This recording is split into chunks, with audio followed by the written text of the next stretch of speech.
passion is for the future.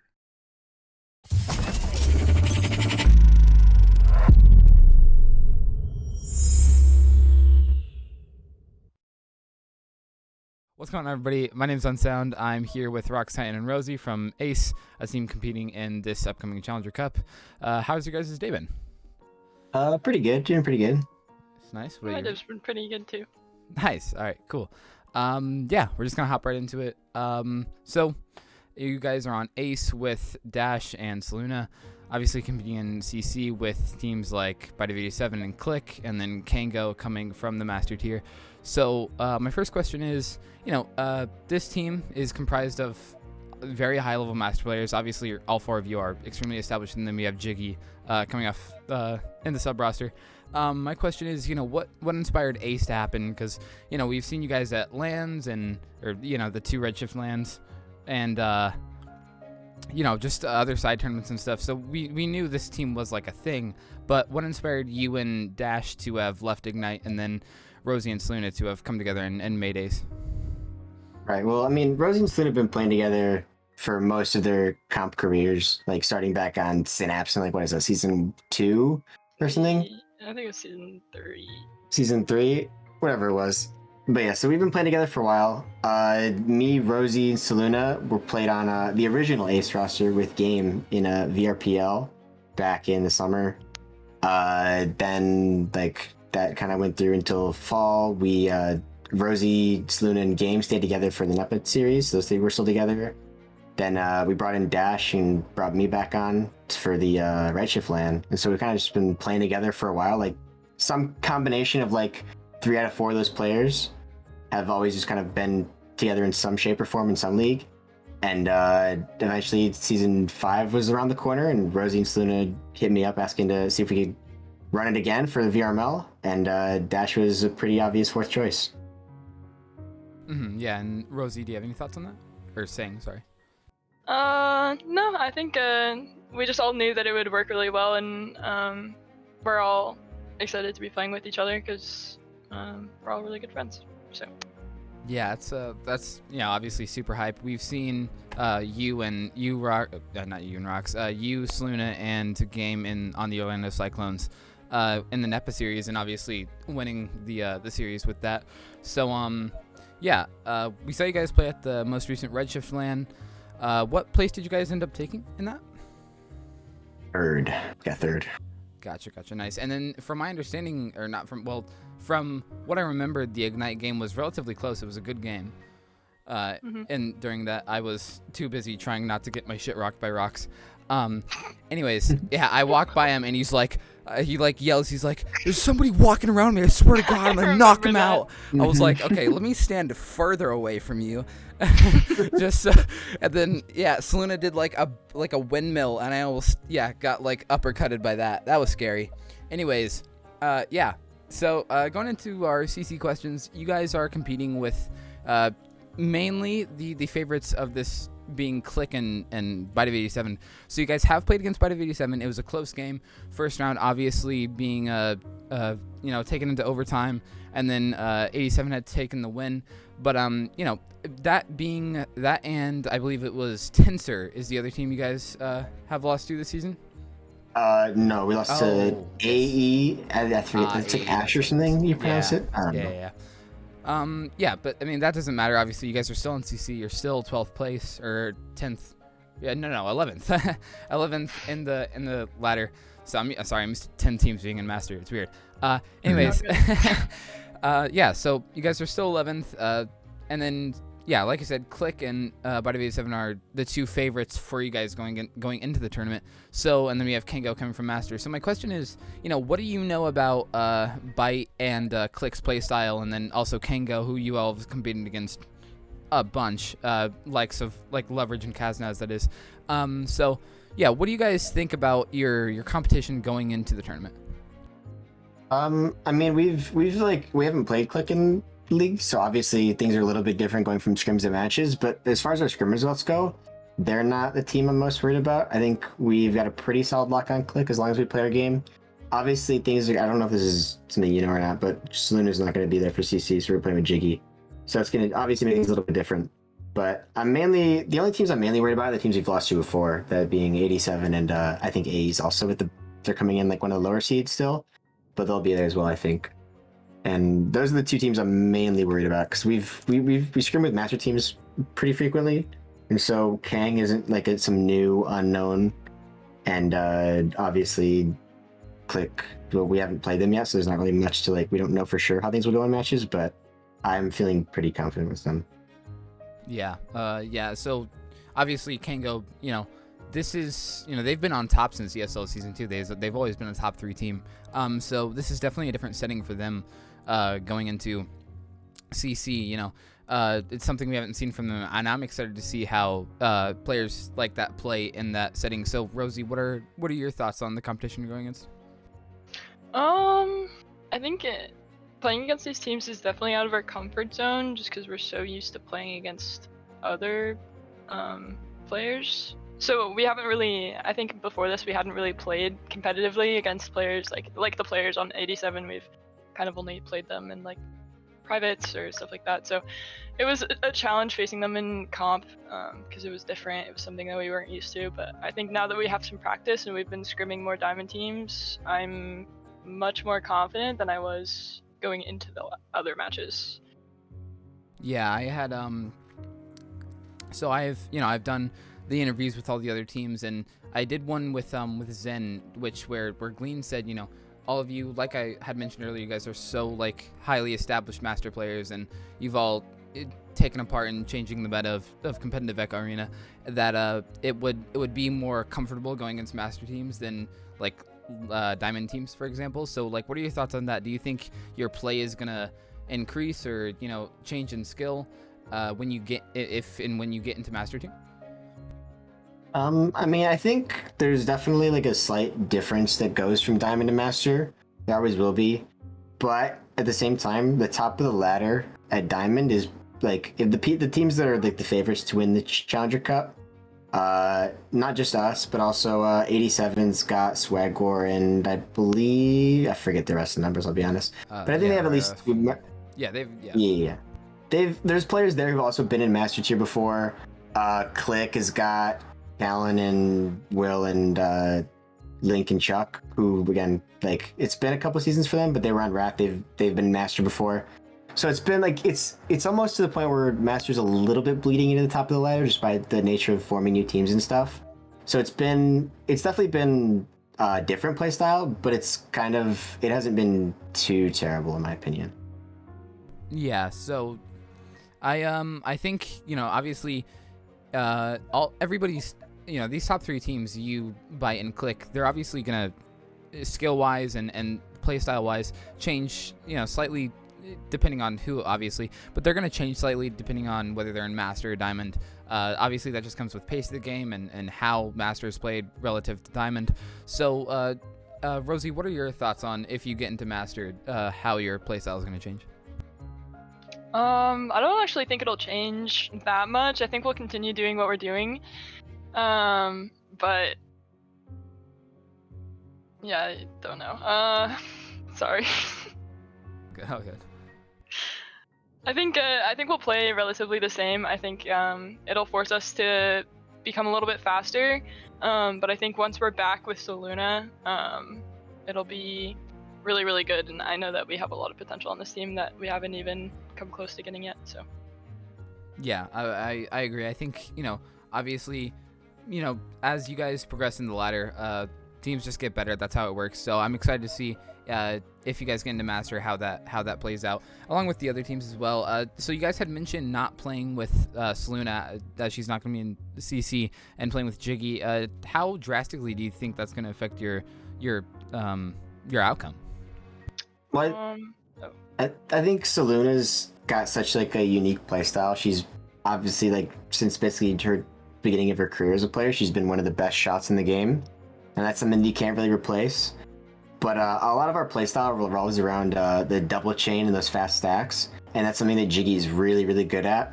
So obviously things are going to change a little bit. We're not going to have quite as many super long half-court 3 opportunities, but in terms of general playstyle, it's not too different.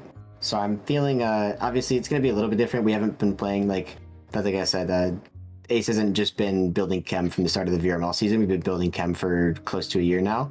So Jiggy moving in is kind of it's definitely taking a little bit of work, but I think he's done pretty well in the scrims we've had him in. Yeah, of course. I mean, Jiggy is also a very highly ranked and established master player. I mean, going on, he was on Ethereal, I believe, before, and then going into what team was he on in season 4? Was it? I think near Kings. Was he on Kings? No, he I'll wasn't. look really No, quick. he I wasn't. think it was Ethereal. I was or about to say. something. Well, he was No, on Nepa. Ethereal, and then in Nepa. Oh, I'm not sure. Or I was thinking Nepa. He was near Kings and Nepa, right? Oh, okay. So we went from Ethereal to Burners, now onto Ace. So yeah. Yeah. So I obviously, figured that. Jiggy he's not new to Master Tier by any means, and everybody knows he's a very high level player. So and obviously seeing from Seluna, we saw it in the Aurora CC in season 3, and then onward, she's obviously a very renowned shooter, and not to let her get open for an open 3 or anything like that. So Rosie, what are your thoughts on how that's going to affect your play? Well, me and Selena were stacked for our QB, so taking someone out of, so she was going to be our QBs, but obviously she's not going to be there, so we switched it to me being QB. It definitely changed the way we have to play a little bit, because I'm obviously not as much of a sharpshooter as Selena. I can't exactly make the same passes or shots that she can do, so we have to play a little more chain heavy, a lot more we just have to be a lot faster than relying on Selena's shot. So it's a little difficult changing, but it's not something that's impossible. Mm-hmm. Yeah, that's a good point. So obviously changing QB on your guys' rollouts, that's a pretty big difference. Obviously, the QB is usually a pretty reliable player in general. That's someone you want to know. They can hit a pass 9.5 out of 10 times. So yeah, are you? I mean, obviously you've got to be confident going into the QB spot, right? So you're comfortable with it. Yeah, I've played QB in comp a lot of times. I used to do it for New York King, or not New York. Oh my God, 4K, 4 Kings.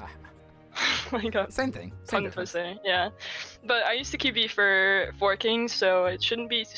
I'm used to the competitive scene and QBing and getting under the pressure and stuff. Obviously, it's been a little while, so it's taking me a sec to warm up and to get used to it again. But the progress so far has been really good, and I think we're gonna be just fine. Nice. That's good to hear, obviously. And then, so like I said before, we have Kango moving into the bottom spot, competing in CC. What are your guys' predictions, just overall going into CC? What do you think the outcome is going to be? Do you think Kango's going to drop out and you and Bite are going to move up? How do you think that's going to work?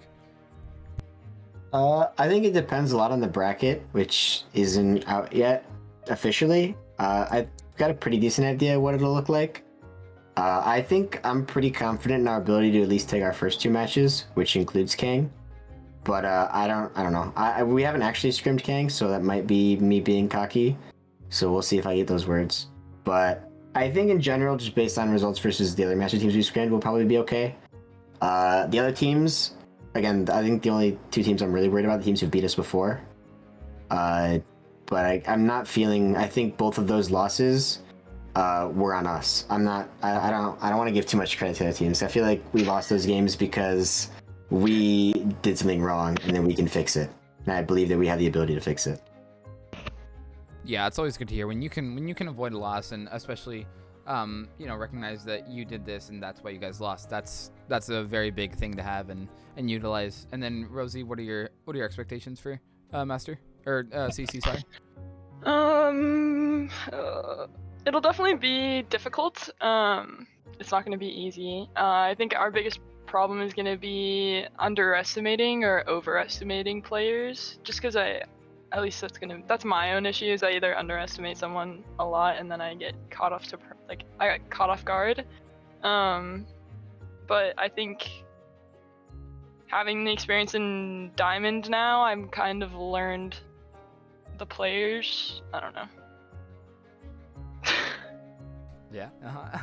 I mean, these the players on Bite of 87, for example, right? So you have Ryruff, who's established and established player, but only saw Master for a couple weeks in season 4 at the end of it, and then Pigeon, who hasn't actually competed in Master at in comp, but you also have to, and then Time hasn't competed in Master in comp, and all these players have gotten close. Obviously, Swagwar has a lot of Master experience, but then you also have to keep in mind, I mean, Bite of 87, they haven't lost a round, and so that has to play into it. Like, okay, these players, like, they're obviously great and individually skilled, and as a team they fit together really well. So I think obviously these players aren't ones to underestimate by any means. And then also you have players on Click who Callan and Captain Will both have a lot of Master experience. Chuck and Link both have a lot of Master experience.